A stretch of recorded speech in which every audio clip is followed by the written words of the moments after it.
أعوذ بالله من الشيطان الرجيم. بسم الله الرحمن الرحيم. ومن نعمره ننكسه في الخلق أفلا يعقلون. وما علمناه الشعر وما ينبغي له إن هو إلا ذكر وقرآن مبين لينذر من كان حيا ويحق القول على الكافرين. أولم يروا أنا خلقنا لهم مما عملت أيدينا أنعاما فهم لها مالكون وذللناها لهم فمنها ركوبهم ومنها يأكلون ولهم فيها منافع ومشارب أفلا يشكرون. واتخذوا من دون الله آلهة لعلهم ينصرون لا يستطيعون نصرهم وهم لهم جند محضرون فلا يحزنك قولهم إنا نعلم ما يسرون وما يعلنون.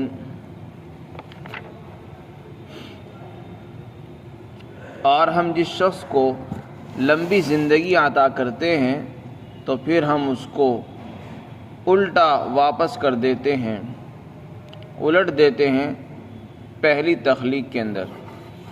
کیا یہ لوگ اس بات کو نہیں سمجھتے ہیں؟ اور ہم نے محمد الرسول اللہ صلی اللہ علیہ وسلم کو شاعری نہیں سکھائی ہے اور نہ ہی یہ ان کے لائق تھی. وہ تو ایک نصیحت ہے اور واضح قرآن ہے تاکہ آپ اس شخص کو ڈرائیں جو زندہ ہے اور بات ثابت ہو جائے، حجت ثابت ہو جائے کافروں پر. کیا انہوں نے اس بات کو نہیں دیکھا کہ ہم نے ان کے لیے چوپائے پیدا فرمائے ان چیزوں میں سے جو ہمارے ہاتھوں نے کی ہے، اور یہ ان کے مالک بھی ہیں، اور ہم نے ان جانوروں کو ان کے تابع کر دیا ہے. ان جانوروں میں سے کچھ جانور تو ان کی سواریوں کا کام دیتی ہیں اور بہت سے جانور وہ کھاتے ہیں، اور ان جانوروں کے اندر ان کے لیے بہت سے فوائد اور منفعتیں ہیں اور پینے کا سامان ہے.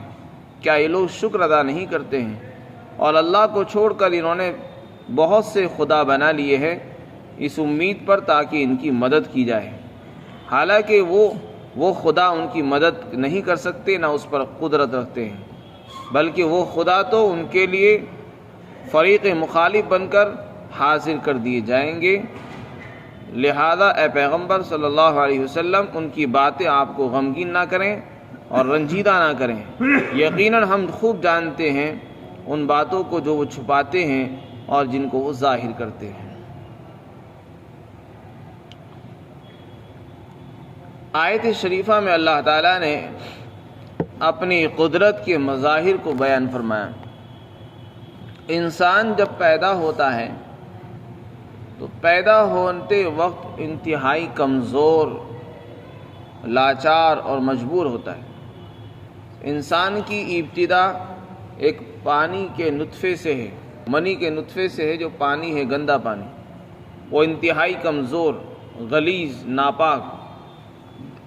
پھر اس کے بعد ماں کے پیٹ کے اندر اس کی کیسے کیسے پرورش ہوتی ہے، اور اس میں بہت سی مشینیں اللہ نے لگا دی ہے.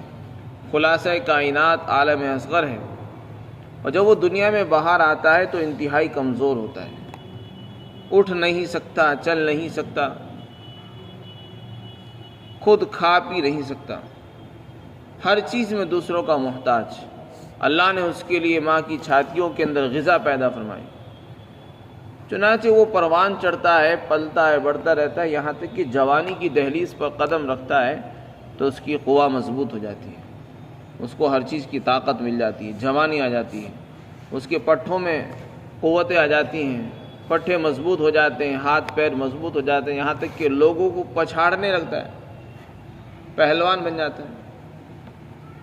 اور پھر 40 سال کے بعد وہ ڈھلنا شروع ہو جاتا ہے. تو اللہ تعالیٰ فرماتے ہیں کہ جیسی اس کی ابتدا ہوئی، ابتدا کے اندر وہ کمزور تھا، سوچنے کی صلاحیت بھی کمزور، بولنے کی صلاحیت بھی نہیں، نہ سننے کی صلاحیت، ہر چیز کمزور تھی اس کی۔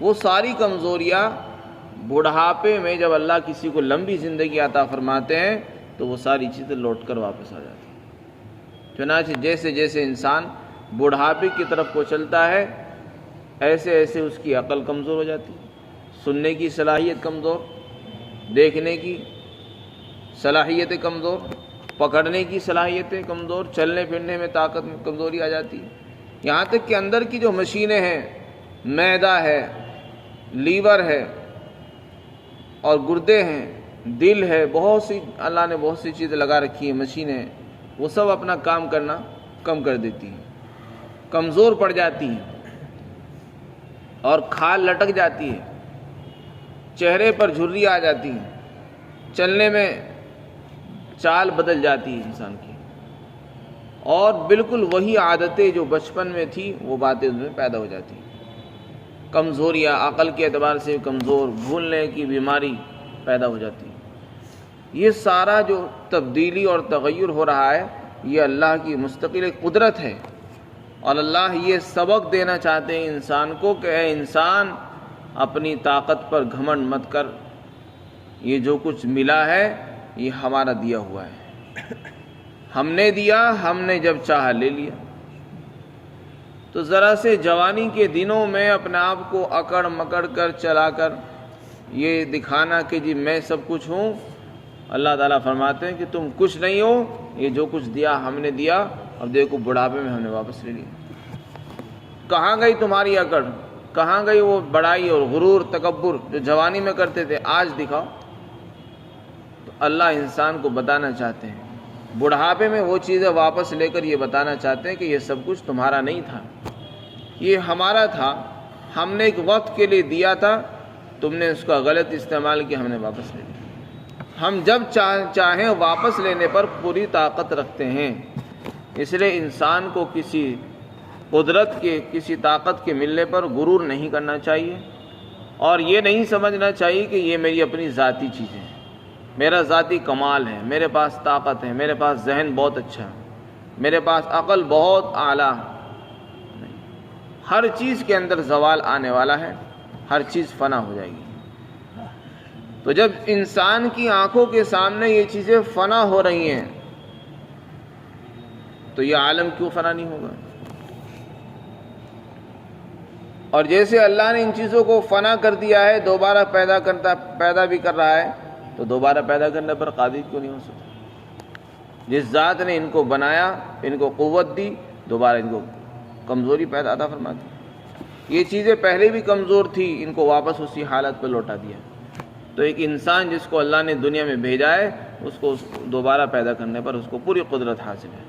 اور اسی طرح گزشتہ آیت میں جو یہ بتایا کہ ہم ان کی آنکھیں مٹا سکتے تھے، اللہ کو اس پر بھی پوری قدرت ہے۔ جب انسان نے اپنی آنکھوں سے دیکھ لیا کہ مجھے کمزوری، بچپن میں کمزور تھا، جوانی میں مجھے طاقت ملی، بڑھاپے میں پھر کمزور ہو گیا، یعنی میری جو پرانی حالت تھی دوبارہ آ گئی، تو اللہ تعالیٰ کسی کی اگر بینائی ختم کرنا چاہیں تو وہ کر سکتے ہیں، کسی کو مسخ اور ان کی شکلوں کو بدلنا چاہیں اس کی بھی اللہ کو قدرت حاصل ہے۔ آگے مشرکین کے ایک اعتراض کا جواب دیا ہے۔ مشرکین باوجود اس بات کے کہ وہ شعر و شاعری کو خوب جانتے تھے، شاعر خیالی باتیں کرتا ہے، اس کا تخیل ہوتا ہے، بہت سی باتوں کی، بہت سے اشعار کی حقیقت بھی نہیں ہوتی، بس ایک خیال ہوتا ہے، اس کے دل میں کوئی خیال آیا، اس نے اس پر شعر پیش کر دیا۔ تو شعراء کی خیالی دنیا ہوتی ہے، تخیلات کے اندر وہ پرواز کرتے ہیں اور باتیں کرتے ہیں، ان میں جھوٹ بھی ہوتا ہے، سچ بھی ہوتا ہے، دونوں کی آمیزش ہوتی ہے۔ لیکن باوجود یہ کہ وہ شاعری کو خوب جانتے تھے، پرکھتے تھے، اس کے باوجود بھی ہٹ درمی میں قرآن کو شعر سے تعبیر کرتے تھے اور رسول اللہ کو شاعر کہتے تھے کہ آپ یہ جو کلام پیش کر رہے ہیں تو شاعری ہے۔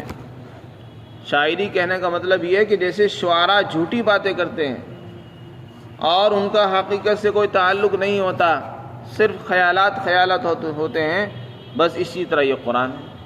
حالانکہ انہیں پتہ ہے کہ یہ فصاحت اور بلاغت کے اعتبار سے اعلیٰ پیمانے پر فائز ہے، اور اونچا کلام ہے، اور اس میں تخیل نہیں ہے، جو کچھ بھی ہے حقیقت ہے، حقیقت مبنی ہے، سچا کلام ہے، جھوٹ کچھ نہیں ہے، اس کے باوجود بھی ضد میں اس کو شاعر کہتے ہیں، اس کو شعر کہتے تھے، رسول اللہ کو شاعر کہتے تھے۔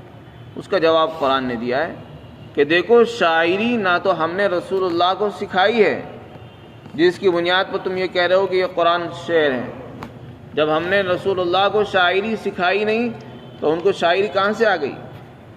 ان کو شاعری نہیں آتی، اور نہ یہ قرآن شعر و شاعری کی کتاب ہے۔ ان کا شعر و شاعری کہنا اس کی حقیقت کو کم کرنا تھا۔ وہ یہ بتانا چاہتے تھے کہ جیسے شاعر جھوٹی باتیں کرتا ہے، رسول اللہ نعوذ باللہ جھوٹی باتیں کرتے ہیں۔ اللہ نے سخت تردید فرمائی کہ نہیں، یہ شعر ہی نہیں ہے، نہ ہم نے ان کو شاعری سکھائی، بلکہ شاعری تو نبی کی شان کے خلاف ہے۔ شاعر جھوٹی باتیں کرتا ہے، اور نبی اگر جھوٹی بات کرے گا تو نبی کے لیے مناسب نہیں، اس لیے ایسا ہو نہیں سکتا جو سچ بات کرتا ہو وہ جھوٹ بھی بولتا ہو۔ فما وما علمناہ الشعر، اور ہم نے نہ تو نبی کو شاعری سکھائی ہے اور نہ ان کی شان تھی کہ ہم ان کو شاعری سکھاتے، بلکہ یہ قرآن تو ایک نصیحت ہے اور واضح قرآن ہے۔ پھر آگے فرمایا کہ یہ قرآن زندہ دلوں کے لیے نصیحت ہے۔ اس قرآن سے وہی لوگ نصیحت حاصل کریں گے جن کے دل زندہ ہیں، جن کے دلوں میں حق کی طلب اور تلاش ہے، اور جن کو حق نہیں چاہیے، جن کو اپنے باپ دادا کے دین پر چلنا ہے اور جن کو حق نہیں ماننا ہے، ایسے لوگوں کو یہ نصیحت نہیں دیتا۔ ان لوگوں کو نصیحت ملتی ہے جو حق کی تلاش میں رہتے ہیں اور اطاعت کرتے ہیں۔ پھر آگے فرمایا وَيَحِقَّ الْقَوْلُ عَلَى الْكَافِرِينَ، جیسے زندہ دل لوگوں کے لیے، زندہ دل قوموں کے لیے یہ قرآن نصیحت ہے اور یہ اس سے نصیحت حاصل کرتے ہیں، اسی طرح قرآن کا انکار کرنے والوں کے خلاف یہ قرآن حجت بھی بنے گا۔ حجت کے معنی دلیل، یعنی قیامت کے دن جب وہ لائے جائیں گے تو قرآن گواہی دے گا اور ان کے خلاف گواہی بنے گا، دلیل بن جائے گا کہ میں پیش کیا گیا اور انہوں نے میرے اوپر ایمان نہیں اختیار کیا، ایمان نہیں لائے۔ آگے اللہ تعالیٰ اپنے ایمانیات کو بیان کرنے کے بعد اپنی تخلیق کو بیان فرماتے ہیں اور بہت سے منافع اور انعامات کو ذکر فرما رہے ہیں۔ فرمایا کہ یہ لوگ ایمان کیوں نہیں لاتے؟ انہیں سوچنا چاہیے کہ ہم نے ان کے لیے جانور بنائے ہیں۔ جانور ایک چلتی پھرتی مشین ہے، جانور چلتی پھرتی مشینیں ہیں، جہاں چاہے ان کو لے جا سکتے ہیں آپ، ایسی مشینیں۔ اور دوسری مشینوں کو تو آپ کو ایک جگہ، فیکٹری کو آپ کو ایک جگہ لگانا پڑے گا، کارخانہ آپ کو ایک جگہ کھولنا پڑتا ہے، آپ اس کو روزانہ ادھر سے ادھر، ایک محلے سے دوسرے محلے، پہاڑ سے زمین پر، زمین سے پہاڑ پر نہیں لے جا سکتے۔ جانور اور چوپائے اللہ نے ایسی عجیب اور غریب مشینیں اور مخلوق بنائی ہیں کہ انسان جہاں چاہے اس کو لے کر پھر سکتا ہے۔ آج جنگل میں ہے تو کل گھر پر ہے، آج زمین پر ہے میدان میں تو کل کو پہاڑ پر بھی، آج اس شہر میں تو کل کو اس شہر میں۔ کیسی مشینیں! اور جہاں رہو وہیں ان کا دودھ پیتے رہو، جہاں رہو ان کا گوشت کھاؤ، جہاں رہو ان سے ان کی اون اتار کر کپڑے تیار کراؤ، ان کے کھال سے کپڑے اور مشکیزیں اور دوسرے برتن بناؤ۔ یہ ایسی مشینیں اللہ نے بنائی، چلتی پھرتی مشینیں۔ اگر ہمیں دودھ چاہیے تو جہاں ہم رہیں گے، جانور ہمارے ساتھ رہیں گے، وہیں ہم کو دودھ مل جائے گا۔ اس بات کی ضرورت ہی پیش نہیں آئے گی کہ آپ شہر میں جاؤ، دکان تلاش کرو اور پھر دودھ لے کر آؤ۔ اللہ نے اتنی آسانی پیدا فرما دی کہ انسان جہاں رہے اپنے ساتھ جانوروں کو رکھے اور وہیں آپ کو دودھ مل جائے گا۔ فرمایا اس میں غور کر لیتے کہ اللہ نے کیسے جانور ان کو عطا فرمائے، پھر بھی ایمان نہیں لاتے لوگ، اس ذات کو بھول گئے اور اس کو بھول کر ناشکری کرنے لگے۔ فرمایا ہم نے ان کو اپنے ہاتھوں سے پیدا فرمایا، دست قدرت سے بنایا، اور ان چیزوں میں سے ہے جن کو ہم نے اپنے دست قدرت سے بنایا اور ہم نے ان کے لیے چوپائے بنا دی، اور یہ ان کے مالک بھی ہیں۔ مالک مجازی مراد ہے، یعنی حقیقی مالک تو ہم ہی ہیں، لیکن ہم نے ان کو دنیا میں ان کا مالک بنا دیا، لیکن مالک ہونے کے ساتھ ساتھ ان پر احکامات بھی لگا دیے ہیں، ان کے حقوق بیان کر دیے کہ اگر ان کے ساتھ زیادتی کریں گے تو اس کا جواب دینا پڑے گا، گناہ گار ہوں گے۔ فرمایا کہ دیکھو یہ جانور ہم نے جو بنائے ہیں، ہم نے ان کو ان کے تابع کر دیا، اب یہ ان کا کہنا مانتے ہیں، ان کی لگام اور رسی جہاں پکڑتے جیسے لے جاتے وہاں چلتے، کبھی بھی بدکتے نہیں ہیں، نافرمانی نہیں کرتے، اور اگر کبھی بدک جائیں تو انسان کو احساس ہو جاتا ہے کہ واقعتاً اگر یہ ہمارے تابع نہ ہوتے تو ہم نہ تو ان کا دودھ نکال سکتے ہیں، نہ ان کا گوشت کھا سکتے ہیں، نہ ان کی کھال استعمال کر سکتے ہیں، نہ ان کی بال کو استعمال کر سکتے ہیں۔ تو اللہ نے ہمارے اوپر اتنا بڑا احسان فرمایا کہ جانور چلتا پھرتا ایک مشین بنا دی، اور پھر اس کو ہمارے تابع بنا دیا، ہماری فرما برداری اس کو سکھا دی، انسان جیسے چاہتا ہے، جب چاہتا ہے، جہاں چاہتا ہے لے جاتا ہے، اور اگر جانور کبھی بدک جائے اس وقت اس کو احساس ہوتا ہے کہ واقعتاً اگر یہ نہ بدکتے، اگر یہ بدک سکتے ہیں تو ہم ان سے فائدہ نہیں اٹھا سکتے، اس وقت اللہ کی قدرت کا احساس ہوتا ہے کہ اللہ نے ان کو ہمارے تابع بنائے۔ ارشاد فرمایا کہ بہت سے جانور تو ہم نے ایسے بنائے جو ان کے لیے سواری کا کام دے رہے ہیں، یہ ان کے اوپر اپنا سامان لاد کر ایک شہر سے دوسرے شہر، ایک منڈی سے ایک بازار سے دوسرے بازار، ایک ملک سے دوسرے ملک سامان لاد لاد کر لے جا رہے ہیں، سواری کا کام دے رہے ہیں، اس میں پیٹرول کی بھی ضرورت نہیں، تیل کی ضرورت نہیں، کسی اور چیز کی ضرورت نہیں، صرف جانور ہیں، بس ان کو چارہ کھلانا ہے اور ساتھ میں دودھ بھی پینا ہے، تو وہ ان کی سواری کا کام کر رہے ہیں، سواریاں بھی دے رہے ہیں، سامانوں کو بھی لاد لاد کے لے جانے ہیں۔ اسی طرح فرمایا بہت سے جانور ہم نے ایسے بنائے کہ جو ان کے گوشت کھانے کے لیے کام آتے ہیں، ان کو کاٹ لیتے ہیں، کھا لیتے ہیں۔ فرمایا وَلَهُمْ فِيهَا مَنَافِعُ وَمَشَارِبُ، فرمایا جانوروں کے اندر ان کے بہت سے فائدے اور منفعتیں ہیں، صرف یہی دو فائدے نہیں جو ہم نے بیان کیے، گوشت کھانا اور ان کے اوپر سواری کرنا، اس کے علاوہ سینکڑوں فائدے ہیں جانوروں کے۔ وہ کون کون سے فائدے ہیں؟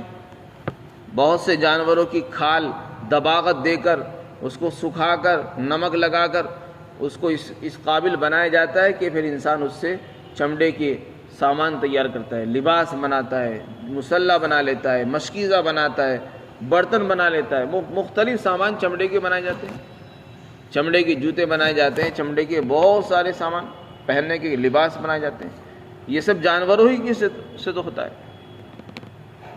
تو فرمایا جانوروں کے اندر بہت سے فائدے ہمارے جڑے ہوئے ہیں، ہمارے کاروبار جانوروں سے چل رہے ہیں، کتنی فیکٹریاں ایسی ہیں جو جانوروں کی کھالوں سے چلتی ہیں، کتنی دکانیں ایسی ہیں جن کے اوپر لیدر کے اور چمڑے کے سامان بکتے ہیں، وہ سب جانوروں سے جڑے ہوئے ہیں۔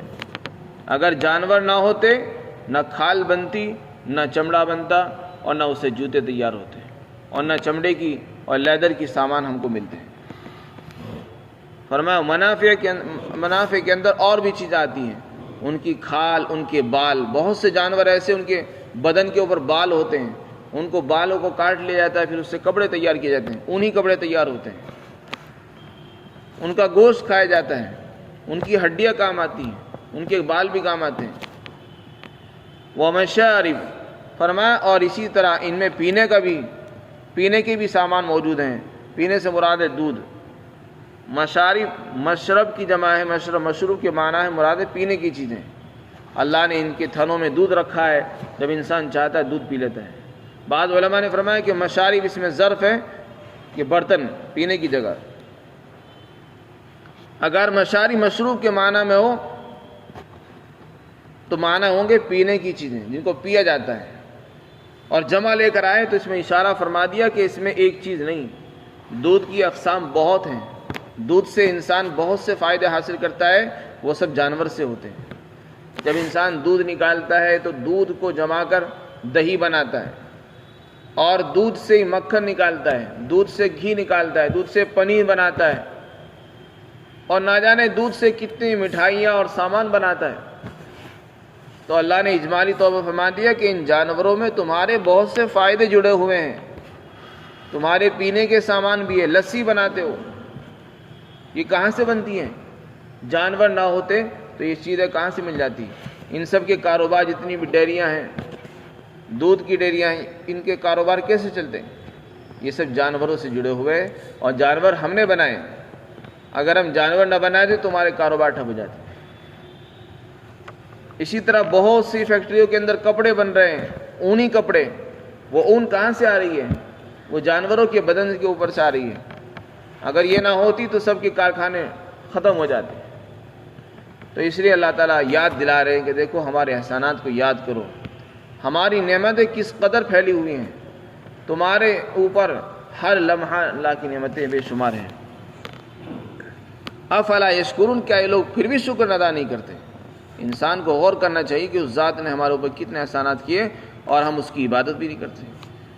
فرمائے بلکہ شکر تو کیا ادا کرتے، ناشکر یہ کی کہ اللہ کو چھوڑ کر دوسرے خدا بنا لیے، اور اس امید پر کہ یہ ہماری سفارش کریں گے، یہ ہماری مدد کریں گے، یہ ہم کو عزت دیں گے۔ وَاتَّخَذُوا مِن دُونِ اللَّهِ آلِهَةً لِيَكُونَ لَهُمْ عِزًّا كَلَّا سَيَكْفُرُونَ بِعِبَادَتِهِمْ وَيَكُونُونَ عَلَيْهِمْ ضِدًّا، فرمائے کہ انہوں نے اللہ کو چھوڑ کر دوسرے خدا اس لیے بنائے تاکہ وہ ان کو عزت دیں گے۔ فرمایا ایسا کچھ نہیں ہو، ہرگز ایسا نہیں ہوگا۔ بھلا یہ خدا کیسے عزت دے دیں گے؟ یہ خود پتھر ہیں۔ فرمایا یہ خدا قیامت کے دن ان کی عبادت کا انکار کر دیں گے۔ آج جن شیاطین کی، جن بتوں کی لوگ پوجا کر رہے ہیں، کل کو یہی حاضر کیے جائیں گے اور لائے جائیں گے، اور یہ گواہی دیں گے کہ اے اللہ ہمیں تو پتہ ہی نہیں تھا کہ ہماری عبادت کرتے تھے، نہ ہم نے ان سے کہا تھا، ہم نہیں جانتے کہ ہماری عبادت کرتے تھے۔ صاف انکار کر دیں گے، اور یہ اس امید پر عبادت کرتے ہیں کہ یہ ہماری سفارش کریں گے، مدد کریں گے، عزت دلائیں گے، بلکہ وہ ان کے مخالف ہو جائیں گے۔ قرآن کہہ رہا ہے کہ وہ ان کے خلاف ہو جائیں گے اور فریق مخالف بن کر ان کے خلاف لڑیں گے، اور ان کے خلاف ہو جائیں گے اور حاضر کر دی جائیں گے۔ اس لیے نبی کو تسلی دی جا رہی ہے، آپ جو ہے زیادہ پریشان نہ ہوں۔ لوگ اگر آپ کو شاعر، مجنون، دیوانہ، پاگل کہتے ہیں، یا آپ کے کلام کو، اللہ کے کلام کو شاعری سے تعبیر کرتے ہیں، تو آپ پریشان نہ ہوں، کیونکہ ہم جانتے ہیں یہ جو باتیں دل میں رکھتے ہیں، جو باتیں زبان پر لاتے ہیں، جو یہ کام کرتے ہیں، سب کچھ ہمیں معلوم ہے۔ ہم وقت پر ہر ایک کو اس کا بدلہ دیں گے اور اس کی سزا دیں گے۔ اس لیے آپ تو اپنے کام میں لگے رہیے۔ ہر انسان کو یہی تعلیم دی جا رہی ہے کہ اپنے دین کی محنت کو کرتا رہے، نتیجے کو اللہ پر چھوڑ دے۔ اللہ تعالی ہم سب کو عمل کی توفیق نصیب فرمائے۔